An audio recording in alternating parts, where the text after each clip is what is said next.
Hello everyone, welcome back to my channel. কেমন আছেন আপনারা সবাই? আজকে আমি আপনাদের জন্য নিয়ে এসেছি একটি পিঠার রেসিপি। এখন যেহেতু শীতকাল, তাই সবাই এখন বিভিন্ন রকম পিঠাপুলি তৈরি করছে। আজকে আমি আপনাদেরকে তৈরি করে দেখাবো পাটিসাপটা পিঠা। আজকে আমি আপনাদেরকে পাটিসাপটা পিঠাটা গুড় দিয়ে তৈরি করে দেখাবো। আমার মনে হয় পাটিসাপটা পিঠাটা যদি গুড় দিয়ে তৈরি করা হয় তাহলেই কিন্তু এটার আসল টেস্টটা পাওয়া যায়। পাটিসাপটা পিঠা পছন্দ করে না এরকম মানুষ হয়তো পাওয়াই যাবে না। আর শীতকালে পাটিসাপটা পিঠাটাই মনে হয় সবচেয়ে বেশি জনপ্রিয়। তো ভিউয়ার্স, চলুন আজকে দেখে নিই আমাদের পাটিসাপটা পিঠাটা তৈরি করতে কি কি উপকরণ লাগছে। ভিউয়ার্স, পাটিসাপটা তৈরি করার জন্য যে উপকরণগুলো লাগছে সেই সবগুলোকে আমি মেজারমেন্ট কাপে নিয়ে নিয়েছি, তাহলে কিন্তু পরিমাপটা আপনারা ঠিকমতো বুঝতে পারবেন। প্রথমে এখানে আছে 2 কাপ চালের গুঁড়ো, এটা শুকনো চালের গুঁড়ো। তারপর এখানে আছে 1/2 কাপ আর 1/3 কাপ ময়দা। আর এখানে আছে 1/2 টিস্পুন লবণ। এখানে আছে গুঁড়ো দুধ 1/4 কাপ। এখানে আছে চিনি 1/3 কাপ। গুঁড়ো দুধটা আমি এখানে নিয়েছি ভিতরে খিরসাটা তৈরি করার জন্য। আর এখানে আছে পানি, নর্মাল রুম টেম্পারেচারের পানি।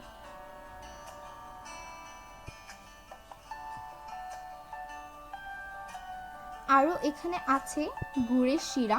আমি এখানে 3 টেবিল চামচ গুড়কে 3 টেবিল চামচ পানি দিয়ে একটু জাল করে নিয়েছি। আর এখন আমি পাটিসাপটা তৈরি করার জন্য এর ব্যাটারটা তৈরি করে নিব। পাটিসাপটার রুটিটা তৈরি করার জন্য প্রথমে আমি এখানে একটা বলে সব শুকনো উপকরণগুলো দিয়ে দিব। প্রথমে আমি দিয়ে দিচ্ছি চালের গুঁড়াটা,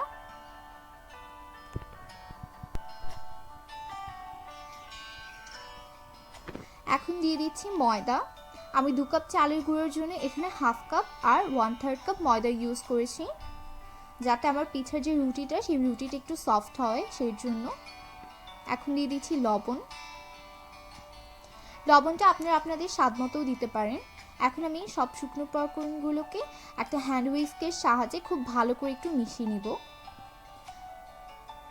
আর এই কাজটা কিন্তু খুবই জরুরি, কারণ যদি এই পর্যায়ে আপনারা সবগুলো উপকরণ খুব ভালো করে মিশিয়ে নিন তাহলে কিন্তু আপনাদের পিঠার ব্যাটারটা অনেক ভালো হবে। এখন আমি এখানে দিয়ে দিলাম গুড়ের শিরাটা।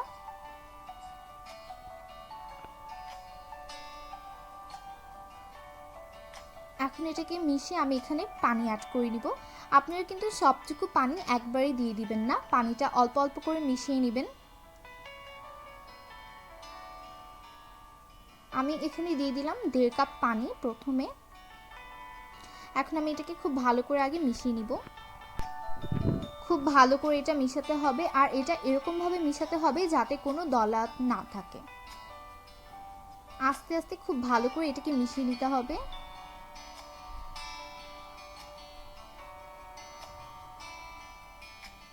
আমার ব্যাটারটা খুব ভালো করে মিশানো হয়ে গিয়েছে পানির সাথে। আমি এখানে আরও একটু পানি অ্যাড করে নিব।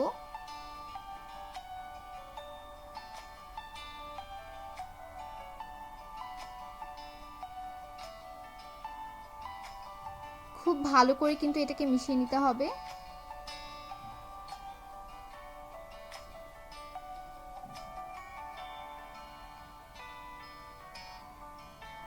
আমি এখানে আরও একটু পানি দিয়ে নিলাম। খুব ভালো করে এটাকে মিশিয়ে নিতে হবে। আপনারা চাইলে এই কাজটা হাত দিয়েও করতে পারেন, আপনাদের ইচ্ছা মতো আপনারা এটা মিশিয়ে নেবেন। আমার কাছে হ্যান্ড উইক্স দিয়ে মিশালেই জিনিসটা সুবিধা হয়, তাই আমি এটাকে হ্যান্ড উইক্স দিয়ে মিশিয়ে নিচ্ছি।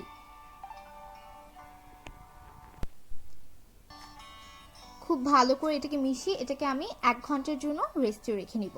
1 ঘন্টা পরে কিন্তু এটা আরেকটু টেনে নিবে পানিটাকে, তখন কিন্তু আপনারা পানি মিশিয়ে নিতে পারেন।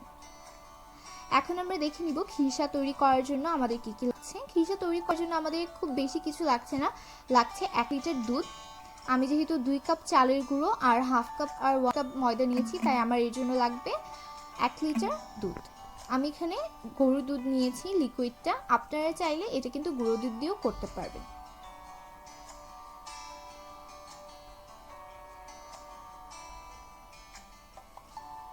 ভিউয়ার্স, খিরসা তৈরি করার জন্য আমি প্রথমে একটা ফ্রাইং প্যানে আমার দুধটা দিয়ে দিলাম।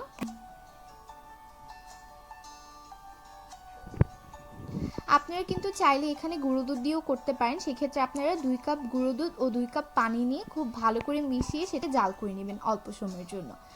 এটাকে একটু নেড়ে চেড়ে দিচ্ছি। এটাকে আমি জাল করে 1/2 লিটার করে নিব। আপনাদের এটা চুলায় দিয়ে রাখলেই হবে, এটাকে বারবার নাড়ার কোনো প্রয়োজন নেই। ভিউয়ার্স, আমার দুধটা প্রায় 1/2 লিটার হয়ে এসে গিয়েছে। এখন আমি এখানে দিয়ে নিচ্ছি চিনিটাও আপনারা আপনাদের ইচ্ছা অনুযায়ী দিবেন। আমি খুব একটা মিষ্টি খাই না, তাই আমি এতটুকু চিনি দিলাম। চিনি দিয়ে খুব ভালো করে আমি দুধটাকে মিশিয়ে নিচ্ছি।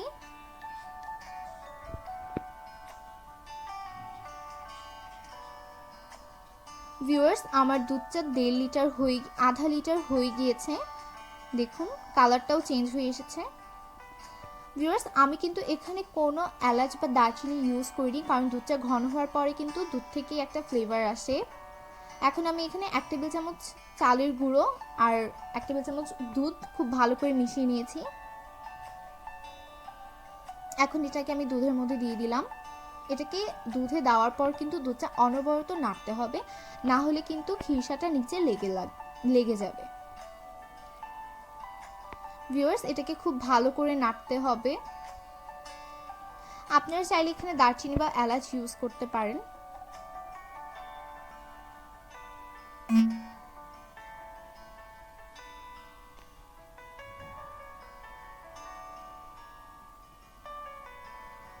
এটা বলক এসে গিয়েছে, এটাকে খুব ভালো করে অনবরত নাড়তে হবে।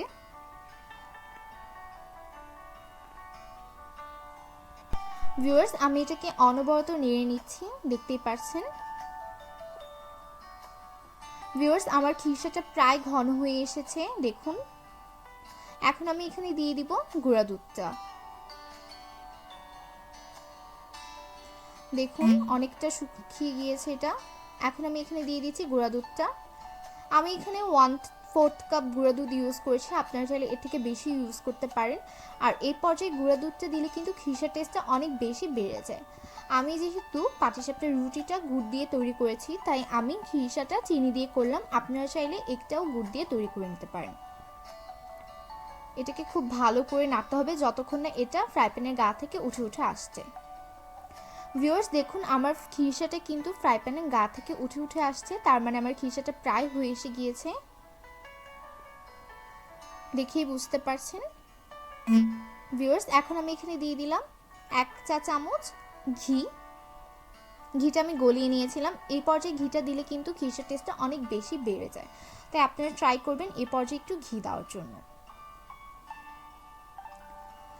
এটাকে কিন্তু নামিয়ে রাখলে এটা আরো টাইট হয়ে যাবে, তাই এটাকে আমি এখনই নামিয়ে নিব। ভিউয়ার্স, এখন আমি পাটিসাপটা রুটি তৈরি করার জন্য একটা তাওয়া নিয়ে নিয়েছি লোহার।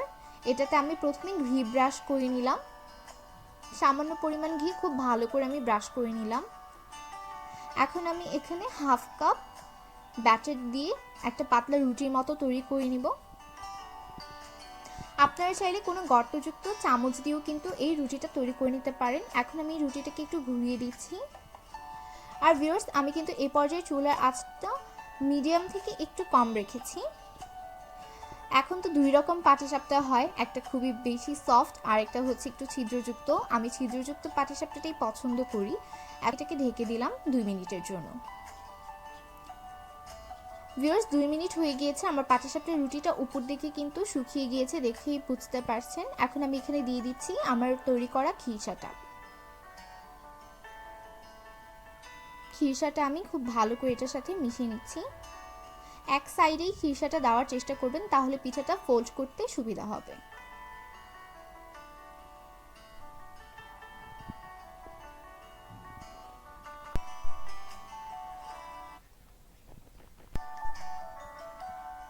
খিরসাটা আমার দেওয়া হয়ে গিয়েছে, এখন আমি পাটিসাপটাটাকে ফোল্ড করে নিচ্ছি সাইড থেকে। ভিউয়ার্স, পাটিসাপটাটাকে আমার ফোল্ড করা হয়ে গিয়েছে। এখন আমি এটাকে 2 থেকে 3 মিনিট হালকা একটু ভেজে নিব।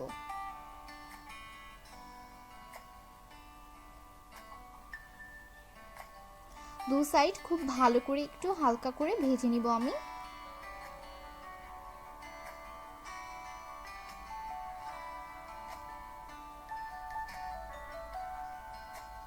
ভিউয়ার্স, আমি আরেকটা সাইড উল্টিয়ে এটাকে আরেকটু ভেজে নিচ্ছি। আমার পাটিসাপটাটা হয়ে এসে গিয়েছে, এখন আমি পাটিসাপটাটাকে তুলে নিচ্ছি। আপনাদের বোঝার সুবিধার্থে আমি আরেকটা পাটিসাপটা আপনাদেরকে তৈরি করে দেখাচ্ছি। আমি আবারও তাওয়াতে ঘি ব্রাশ করে নিলাম। এখন আমি আবারও এখানে হাফ কাপ ব্যাটার দিয়ে দিচ্ছি। আর আমি কিন্তু এটা মেজারমেন্ট কাপের সাথে করেছি। এটাকে আমি একটু ঘুরিয়ে দিচ্ছি।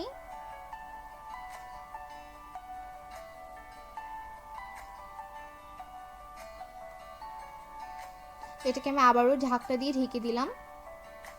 2 মিনিট পর আমি ঢাকনাটা খুলে নিলাম। এখন দেখুন আমার রুটিটা কতটা সুন্দর শুকিয়ে গিয়েছে উপর থেকে। এখন আমি এখানে আবারও খিরসাটা দিয়ে দিচ্ছি।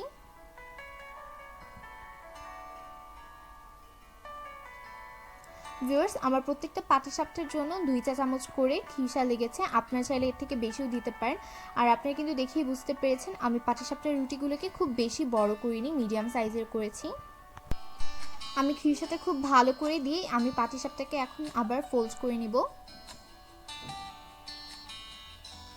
আপনারা কিন্তু দেখেই বুঝতে পারছেন আমার রুটিগুলো কতটা সফট হয়েছে। আপনারা চাইলে ময়দাটা নাও ইউজ করতে পারেন, কিন্তু যদি ময়দাটা ইউজ করেন সেক্ষেত্রে কিন্তু আপনাদের পাটিসাপটাটা অনেক বেশি সফট হবে। আর দেখুন আমার খিরসাটা কিন্তু সাইড থেকে বের হয়েও যাচ্ছে না। আমি এটাকে আরও 2-3 মিনিট ভেজে এটাকে আমি তুলে নেব। আর আপনারা চেষ্টা করবেন যে রুটিটা ভাজার সময় ঘি ইউজ করার, তাহলে কিন্তু পাটিসাপটার ফ্লেভারটা অনেক বেশি বেড়ে যাবে। আমি এটাকে একটু উল্টিয়ে পাল্টিয়ে এটাকে 2 মিনিট ভেজে নিচ্ছি। এখন আমি এটাকে উঠিয়ে নিব।